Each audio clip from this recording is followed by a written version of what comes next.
ketemu dengan satu orang yang sudah belajar lama di negara Arab, di Hadramut. Ya. Dia itu membanggakan, bahkan selalu berdakwah tentang masalah itu untuk merendahkan Ahlul Bait dan meningkatkan umatnya dengan membawa hadis itu, bahwa Rasul mencintai kita melebihi daripada kalian wahai Ahlul Bait.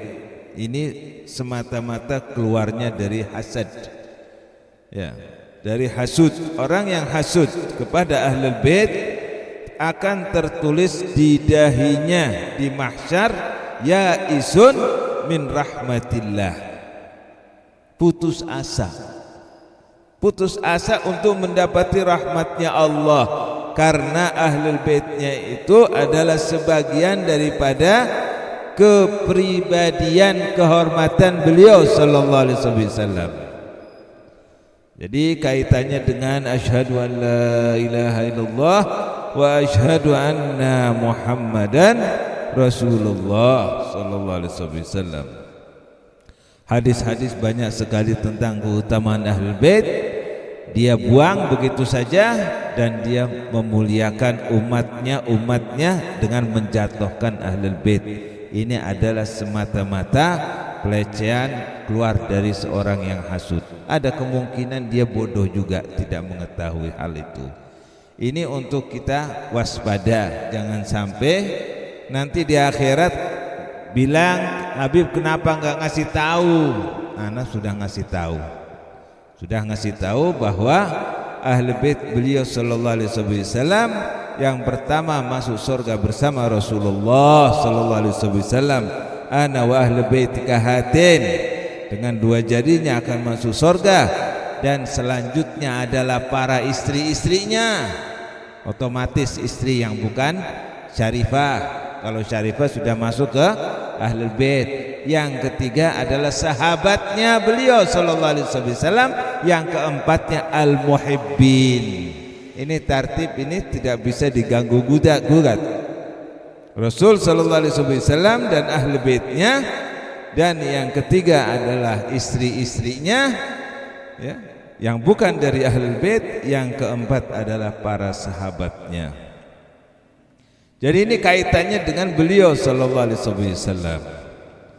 Jadi insyaallah istri-istrinya itu yang bukan dari Ahlul Bait akan memberi syafaat kepada keluarganya masing-masing, karena mereka itu masih ada hubungan besan dengan Rasulullah sallallahu alaihi wasallam. Begitu akidahnya para kiai yang ada di Indonesia, sehingga mereka itu mencintai Ahlul Bait setinggi-tingginya. Jadi semoga insyaallah dengan cinta tersebut akan dikumpulkan bersama beliau, yuhsyarul mar'u ma'a man ahab. Ini banyak sekali, diantaranya Qasidah satu aja ini sudah mengumpulkan banyak keutamaan, yaitu afatan ya jiratul alami ya ahlal judi wal karami nahnu jiranun, sampai menceritakan tentang masalah keutamaan mereka Ahlul Bait. Fahum qaumun alladziina hudu wa bi fadlillahi kasaidu wa li ghairillahi ma qasadu wa ma'al qur'ani fi qarani. Bukan hanya sekedar kaitannya dengan beliau sallallahu alaihi wasallam, akan tetapi Ahlul Bait itu sudah mempunyai keutamaan senantiasa bersama Al-Qur'an. Jadi yang pertama gentar itu Ahlul Bait kalau mengatakan Al-Qur'an itu berjalan melalui jalan ini, maka Ahlul Bait itu yang akan nomor satu akan mengikutinya, karena mereka itu sudah bisa dikatakan bersama di dunia ini bersama Al-Qur'an, berjalan bersama. Jadi yang menginginkan Al-Qur'an tidak bisa melepaskan Ahlul Baitnya, yang bersama Ahlul Bait tidak bisa melepaskan Al-Qur'an. Bareng asyhadu an la ilaha illallah wa asyhadu anna Muhammadan Rasulullah sallallahu alaihi wasallam.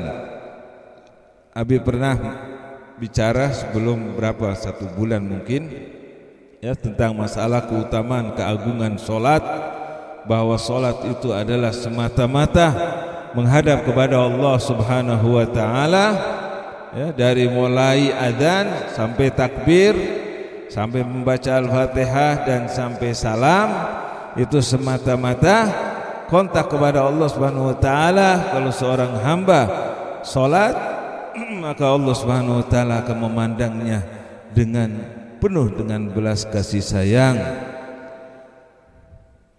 Di saat seorang hamba salat, maka zikir-zikirnya itu akan diperhatikan, akan tetapi wajib baginya untuk memahami artinya dan keluarnya dari lubuk hatinya.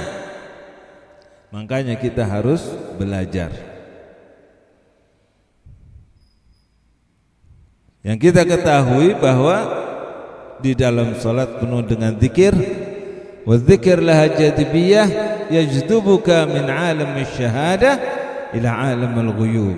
Di saat seorang hamba berzikir, kalau memang zikirnya itu benar-benar, pasti dia itu akan lalai dengan apa yang ada di sekitarnya, yang ada hanya keagungan-keagungan Allah Subhanahu wa taala. Sehingga saat Habib mendapati hadis la tusayyiduni fis salah, Habib membawa itu, ternyata hadis tersebut adalah hadis maudhu'. Ya, la tusayyiduni fis salah itu adalah hadis maudhu', jadi tidak benar. Walaupun banyak ulama yang tetap tidak mengatakan Allahumma salli ala Sayyidina Muhammad, ya, karena mereka itu mengikuti perintahnya beliau sallallahu alaihi wasallam. Bagaimana ya Rasulullah, anusalli alaika, qul Allahumma salli ala Muhammad wa ala ali Muhammad kama sallaita ala Ibrahim wa ala ali Ibrahim. Tidak ada sayyidinanya. Akan tetapi ulama salihin semua bersepakat, khususan Imam Syafi'i, dianjurkan, sangat dianjurkan untuk mengatakan Sayyiduna Muhammad, dengan alasan beliau sallallahu alaihi wasallam tidak menganjurkan untuk mengatakan Sayyiduna tawadhu'an minhu, adalah merendahkan diri, ya. Jadi semuanya insyaallah benar. Akan tetapi lebih bagus kita mengikuti jejaknya para ulama salihin yang mereka sudah mengamalkan ilmunya dan mengetahui buahnya dan juga mengetahui keadaan umatnya Rasul sallallahu alaihi wasallam, dan dianjurkan untuk melakukan yang paling terbaik, yaitu untuk mengucapkan Sayyiduna Muhammad. Semoga insyaallah manfaat walaupun sedikit, ya. Semoga insyaallah langgeng, karena keutamaan orang di dunia ini adalah menuju keridhaan Allah Subhanahu wa taala dengan langgeng dan mati husnal khatimah. Semoga aja ini pembicaraan ini bisa disampaikan pada orang yang telah mendengar hadis yang Habib utarakan kemarin.